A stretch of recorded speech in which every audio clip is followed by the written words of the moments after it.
Good morning, everybody. It is Friday the 13th, December 2019. Wow, I didn't even know it was December 13th. Friday the 13th. Well, I hope that this presentation goes well. Good morning. We are going to talk about investing in the shift to alternative energy and the smart grid. It's been a topic of my services for a few years now. I invested in solar way back in 2012 or 13 after a massive crash in the sector, and then got out of it mainly intact when it crashed again. There's been massive consolidation in alternative energy from the solar providers to now the batteries. Electric vehicles are coming online, so that's more competition. And the grid is developing at a pace that should make you think of the very low left end of an S-curve. And we'll take a look at an S-curve in this presentation, and you should come to the conclusion by the end that this could be one of your best chances to invest in a fast-moving, powerful, and huge secular trend that is going to create millionaires. So at the root of what is driving the shift from fossil fuels to alternative energy is the threat of climate change and the perceived threat of climate change. So here I'll throw out a disclaimer. You don't need to believe that man is causing climate change. You don't need to have an opinion on solar cycles or whether fossil fuels are good or bad, whether they have been necessary or unnecessary, whether the fossil fuel industry has held back alternative energy. You don't need an ideological view. You don't need any type of opinion other than this is a trend that is supported by government and industry and the majority of the population, and that it's going to continue, and that it's going to accelerate, and that it's going to be massive.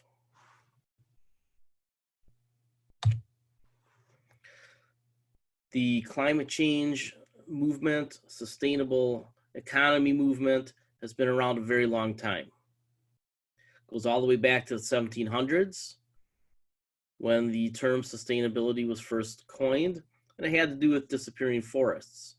Interestingly, disappearing forests, particularly in South America, Brazil in particular, is a big theme again today. So sometimes things come back around full circle. I think that in any industry, any secular shift, any life-changing event, things happen slowly until they happen suddenly. And that is a recurring theme throughout human history, that the early going is slow and painful and creates loss. But ultimately, the losses turn into successes. And successes turn into more successes. And parabolic curves develop. So what you're going to see is how fast these things are moving. Hence the title of the presentation, which is Faster Than You Think. I will go out on a limb right now on the front end and predict this. Within 10 years, by 2030, about 80% of all new car sales will be electric vehicles. Those new car sales for EVs will change the demand outlook for oil and will push an incredible strain upon the electrical grid. We have a lead time of about 10 years before the electrical grid is completely outdated and needs to be completely updated, modified, reorganized, and smartened up. ultimately, what will happen is all of these shifts that we'll talk about today will happen in parallel. And throughout the process, there will be starts and stops. There will be arguments. There will be bad investments and there will be good investments. Countries will make mistakes and they will still persist in moving in that direction. Why? Because ultimately oil is finite, as is natural gas, as is coal. At some point, and maybe we're pushing the envelope a bit. Maybe we don't need to do this if you put climate change aside. Maybe we don't need to move to alternative energy for another 100 years. But as grandfathers around America and around the world have always said, better safe than sorry. And that is something that I think you should throw at not only your portfolio thinking, but your thoughts on climate change and your thoughts on whether or not fossil fuels could suddenly become more expensive if we didn't have the alternative energy putting pressure on those demand structures. So the timeline, which we saw a moment ago, was very slow for centuries, sped up in the 1990s. Kyoto Protocol, largely ignored. Greenhouse gas limits, largely followed. Paris Climate Agreement, still the bare bones.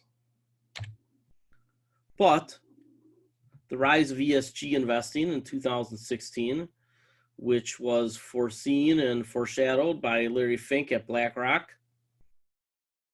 one of the biggest investment firms on the planet, began. And the fossil fuel divestiture movement took shape. And as we know, having been invested in oil, the divestiture movement has been very effective at least beating the heck out of fossil fuel stocks. Hasn't changed development. So I don't know that the movement has really attained its end goals. However, they've hurt stock prices. And I think actually that's a big opportunity as well. Ultimately, you are seeing many, many companies across the planet. The corporate infrastructure is moving to be carbon neutral. This is no fad. They're investing hundreds of millions and billions of dollars into moving towards being carbon neutral. 175 companies, as of several months ago, have committed to using 100% alternative renewable energy. Take a look at the list of companies. 3M, Alphabet, Apple, right down the list. Gigantic companies. What government can't do, corporations often can. And these corporations, because of who they employ and who they sell to, have a major, major impact. So while governments can steer regulation and taxation, ultimately the companies have to move. And they're doing so. The companies are actually ahead of the governments. I believe that that will probably continue to be the case. Companies don't want to fall behind and face financial consequences of some sort.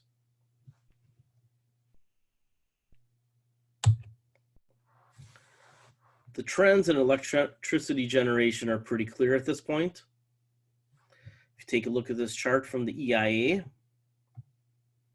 which I made large at the expense of a little bit of clarity, you'll see that non-hydro renewables are growing at the fastest pace. Coal is falling off a cliff, and natural gas is actually leveling off. So the gigantic boom in natural gas that a lot of us foresaw a couple of years ago is not occurring. The curve for alternatives is bending up. The curve for natural gas is bending over. So we're probably within a decade or so of oil demand and not much further out on peak natural gas demand. So we need to consider that in our investment theses. And you'll notice I'm not really talking about climate change, gotta fix it. I'm just showing you trends that are already occurring. Again, I implore you, get away from the idea that you're going to change the world with your opinion.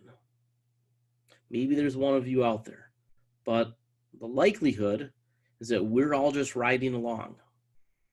So if the trends are the trends, and the forces that be, the governments and the corporations, are pushing those trends, and those are big entities, they're unlikely to turn, or at least turn quickly. So even if in 10 or 20 years we have this big shift back to fossil fuels, which is incredibly unlikely, it would still take a very long time to change the policies that are in place and becoming even more strict. And it would take a lot of money to turn the direction of the ship again. It's not going to happen. The trends that I'm about to show you, for lack of a better word, are forever. This is global power generation by capacity through 2018. You'll notice that alternative energy is what's providing the growth. Hydropower is growing a little bit, but we're starting to run out of rivers that haven't been preempted. Fossil fuels are still growing to a certain extent, but if you'll notice, the growth from here to here is basically equivalent to the growth from here to here. So alternatives are growing at the fastest pace. It's easiest to see when you take a look at what's growing. Solar, in the last few years, has surpassed wind generation for new installs. And it's going to keep opening up. And why is that? The reason for that is pretty simple. It's technological. There are physical limits, friction, to wind generation. And it's pretty ugly. So unless there's a massive technological change that nobody sees coming, wind as a percentage of alternative energy installations will continue to shrink. Hydropower will continue to shrink, again, because we really don't have more rivers. Biopower, geothermal, ocean power, things like that, there's potential there. The problem with biopower, right, is that it does create quite a bit of pollution. Geothermal seems to have a lot of potential, and I wouldn't be surprised to see quite a bit more of that as a part of new constructions.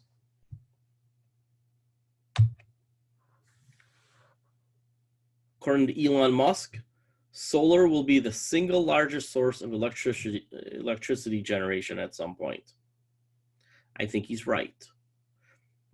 Most estimates for solar power see it getting into that 20 to 30% range in the next 2 decades. I don't think those estimates are right. I think they are wildly understating to the extent solar will penetrate. Here's why. The technology is improving by leaps and bounds and is already competitive with new coal facilities or new natural gas facilities. Consider this for a second. Let's suppose a Democrat wins the presidency someday, 2021, 2025. Inevitably, those cycles play out. There will be another Democratic president.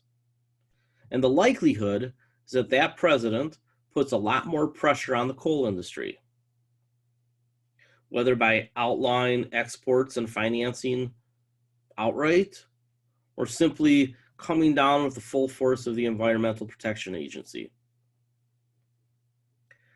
As coal continues to fall off the cliff, which we saw here, natural gas will become more expensive as well. Why? Demand. Many coal power plants can be converted to natural gas. About half of retired coal power plants have been going towards natural gas, but that number is decreasing. What has been increasing? Solar. Solar and wind in particular, but solar more than wind, at about a 2-to-1 clip, has been taking up the electricity generation when a coal power plant is retired. Of new generation, starting from scratch, just needing to add capacity, 100% on net of all new power generation is from alternatives. So understand what I'm saying there. Not existing, not replacement, but new power generation. When we need to add capacity to the grid, on net, 100%, and the number is weirdly actually bigger than that. You can do that when there's subtractions involved. Over 100% of new capacity has been from alternative energy for the last 4 or 5 years.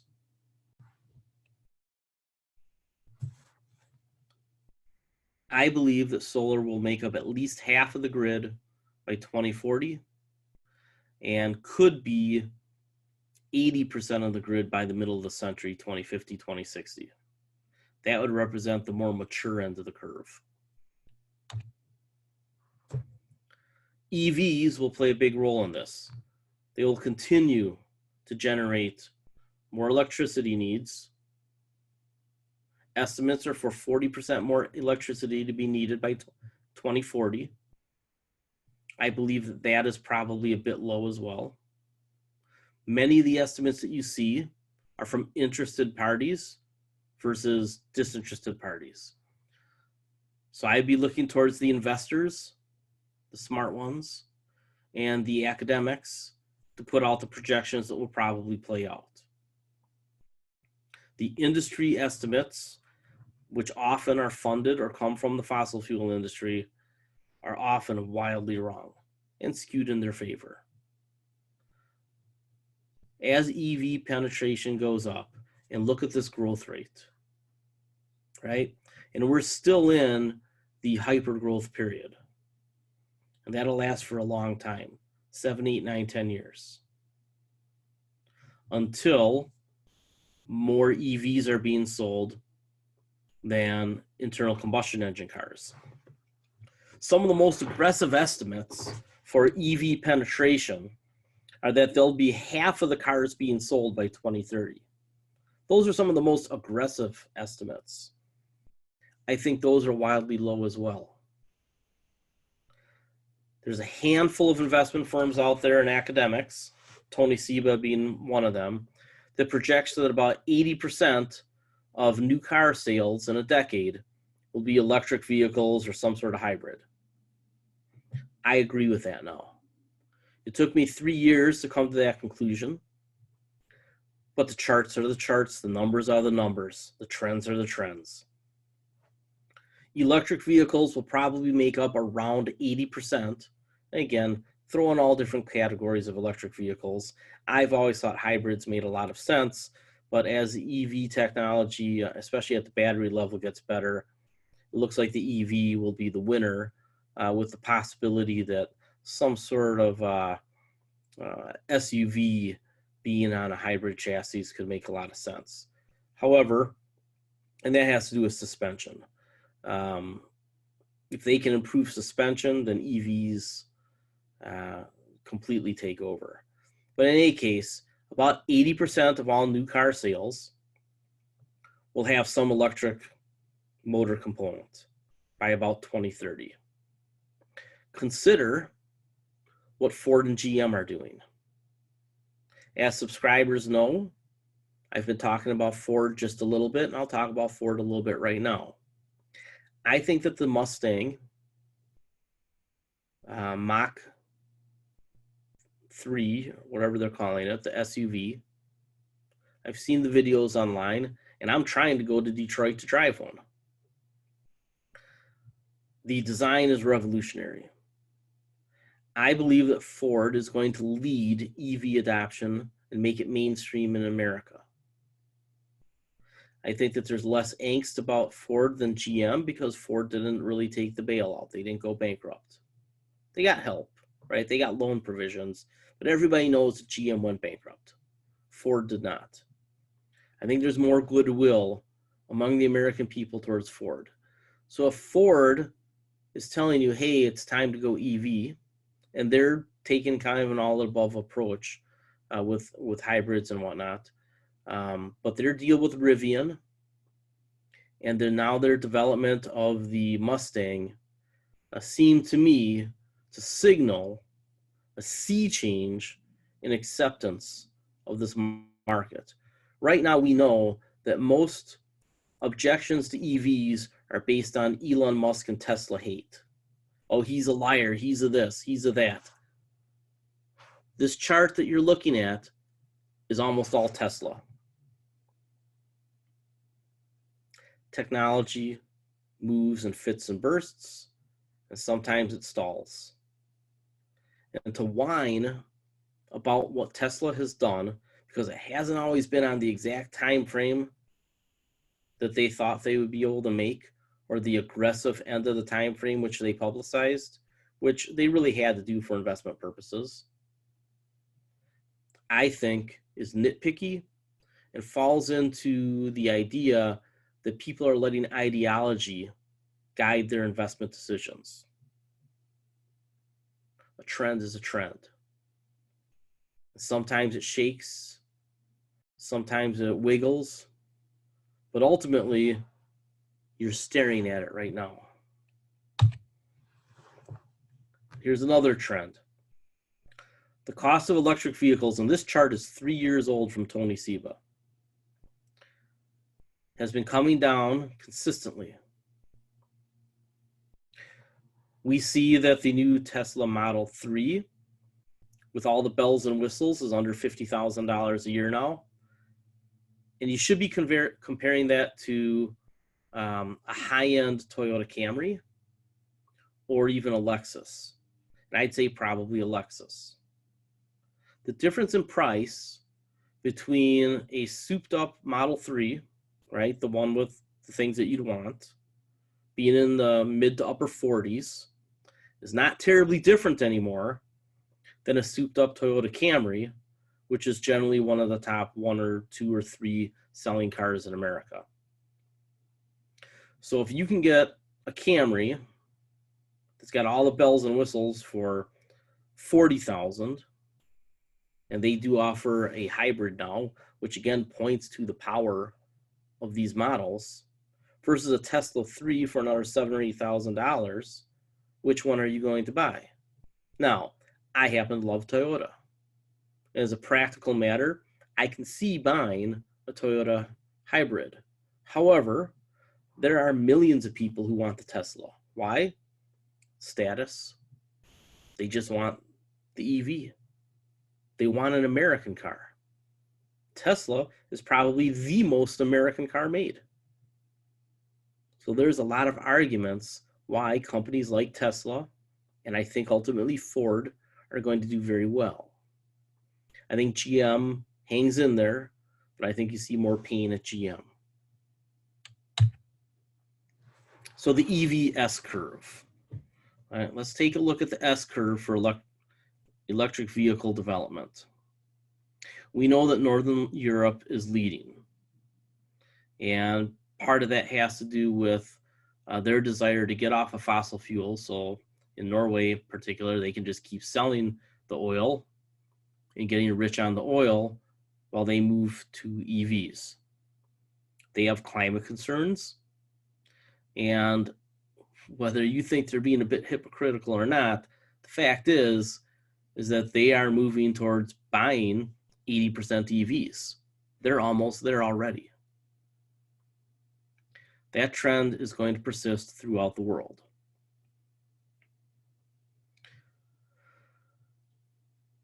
You see that China is ahead of other Western democracies. Why? Because they can force the issue.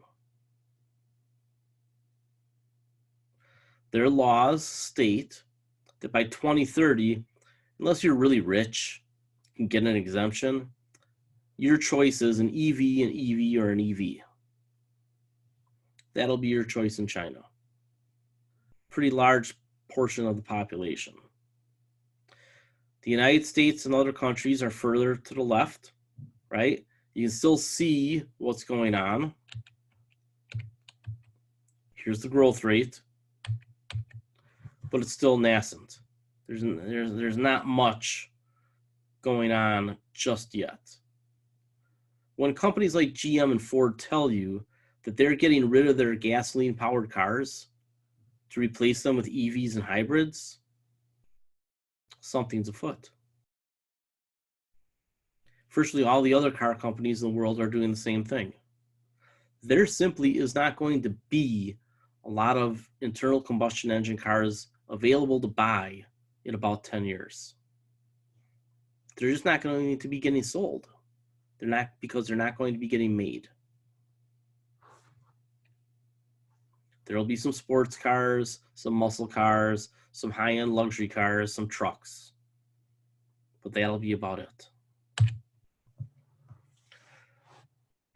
So how are we going to have solar energy and intermittent energy and stored energy, right? How are we going to have that all tied together? And the answer is a smart grid. The smart grid is massive. In the United States, because we have a developed utility system, the utilities will lead the way. They already are.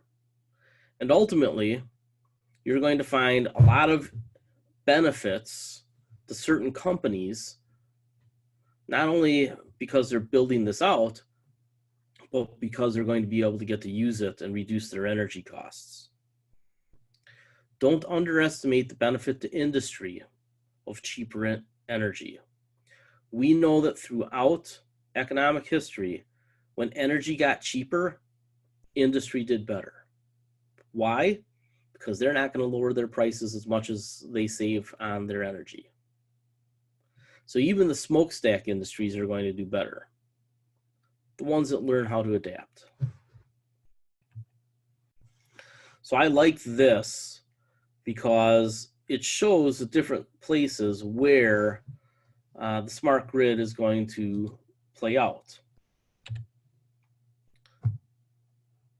Commercial and industrial use, residential use, the transmission and distribution system, which I'm lucky to know people in, and they help me understand how this works. Right here, the intelligent substation is going to be very important. Everything that connects it, all the sensors in your homes and in your buildings, as well as along the path of the grid. Knowing where to send energy when to pull it out of storage, when to store it. The IoT is going to have a big role in this. And ultimately, to keep this all secure, I don't actually see the word on here, security will probably come through blockchain. Why blockchain? Because it's probably the least likely thing out there to be hacked. Doesn't mean that Bitcoin can't get stolen, but ultimately, blockchain, the way it's designed, is pretty darn secure. There are ways to gang up on it, but in general, blockchain is probably going to play a major role in energy transmission and distribution. So not only do we have the artificial intelligence that will be involved here, but we have the connections through the Internet of Things and the blockchain for security. All the sensors along the way. You see the smart meter and advanced metering infrastructure. Badger Meter is in Milwaukee, and I've been able to watch them. As some of you know, I invested in a company called Silver Spring Networks, which was purchased by another company, And now that company, I believe, is a great investment. Here, I'll spill the beans. I do have a supplement, the 20 companies, and it ends up being like 23, but 20 companies that are going to lead in alternative energy and smart grid. Last but not least, we have the rise of the microgrid. This chart I actually took from Bloom Energy just because I thought it was the best looking chart. Very simple, help you understand that the smart grid will be composed of smaller grids. Why? Because industrial parks, small towns, even cities, municipalities of really every shape around the world, and in particular places that aren't connected to a utility infrastructure very well, or not at all. India, for example, half the people there need energy yet, and there's not really a utility system. So these microgrids are going to supply smaller areas. While there may end up being one connection, one big connection to the outline utility infrastructure, you're not going to see telephone poles all up and down the highway like you do here in the United States. So microgrids will be used to create independence and competition with the utilities, primarily in places with no electric infrastructure like India, but also industrial parks, small cities, remote towns, subdivisions. Think about California. California is moving into the microgrid age quickly. Why? Because they can't trust PG&E not to turn their lights out. The PG&E infrastructure is so dilapidated that it burns down the state from time to time. So they're going to move away from that. And while there still may be the high tension wires and the big infrastructure, they will connect into microgrids that are newer and smart and semi-independent.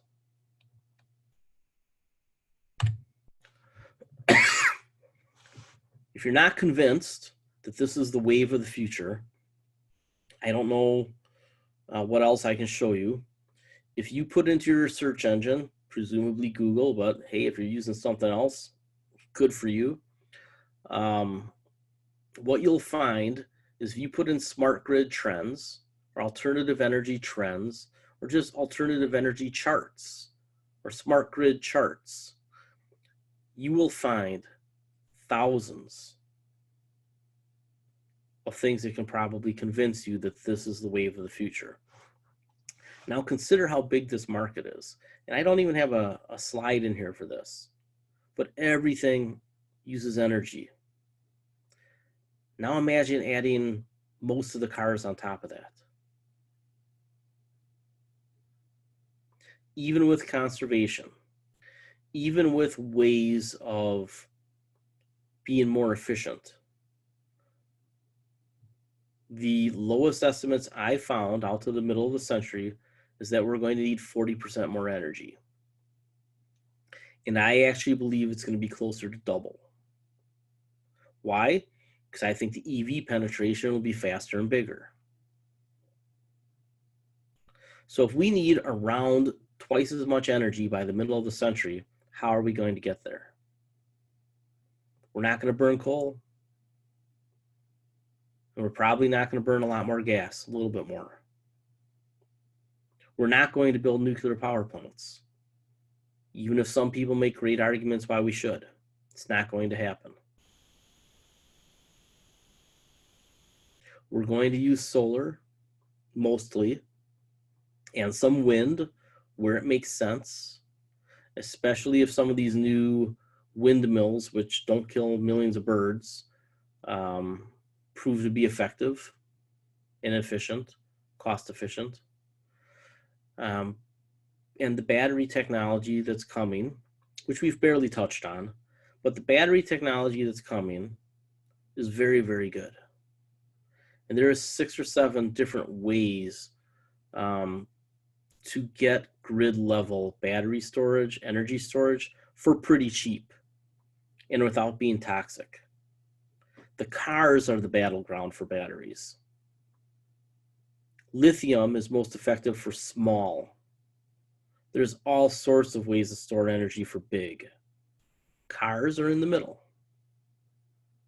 So if they can figure out a way to go non-toxic, right, away from lithium and the precious and the rare earth metals, cobalt,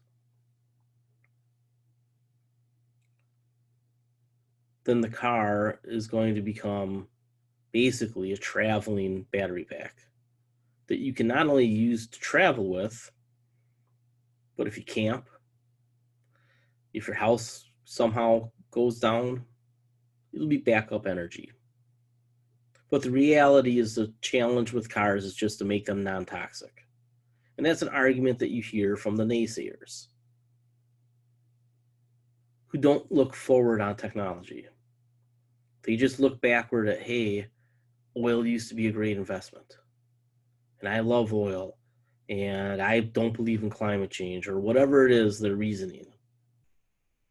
If you look backwards on technology rather than forwards, you're going to miss a lot of things. Looking back should inform you that technology keeps getting better. Always has, always will. In 100 years or 200 years, some guy is going to be talking to somebody, talking about some technological thing that we're not even dreaming about right now. Teleportation, who the hell knows? Warp speed engines. You know, our sci-fi. Things in science fiction often become reality. Solar energy is not science fiction anymore. And people who have lost on it over the last 30 years did so because they looked at an idea, thought it made sense, but they didn't understand the math, and they didn't really study the industries or the companies. Ultimately, things boil down to studying the industries and the companies. Alternative energy is a solution to not only climate change, but also to resource scarcity. Ultimately, as I've said, everything on Earth is finite. So we need to be able to use things that are non-toxic, easy to get to, and economically viable, and that don't wreck the environment. Alternative energy is a linchpin there, and if they can come up with automobile batteries that aren't toxic,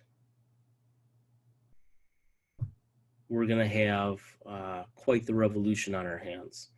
And I believe that those batteries, which I talked about a year and a half ago almost, as coming, and everybody laughed, and then suddenly Tesla starts breaking down their relationship with Panasonic and says they have new battery technology coming.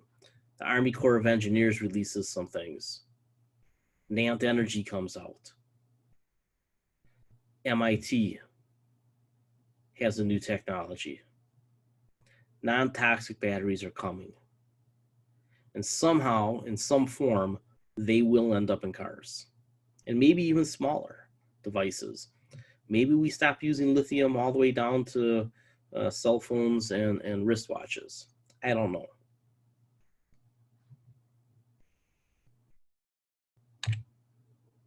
So here's where you have to invest for this whole revolution.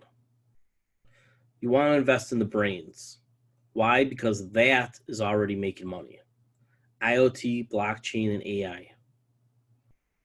We need to be in those areas because that's making money right now. Solar panels continue to get more efficient. And I've said we may or may not want to be involved in the panel makers, but because there's been consolidation in the industry, the panel makers actually look pretty good all of a sudden.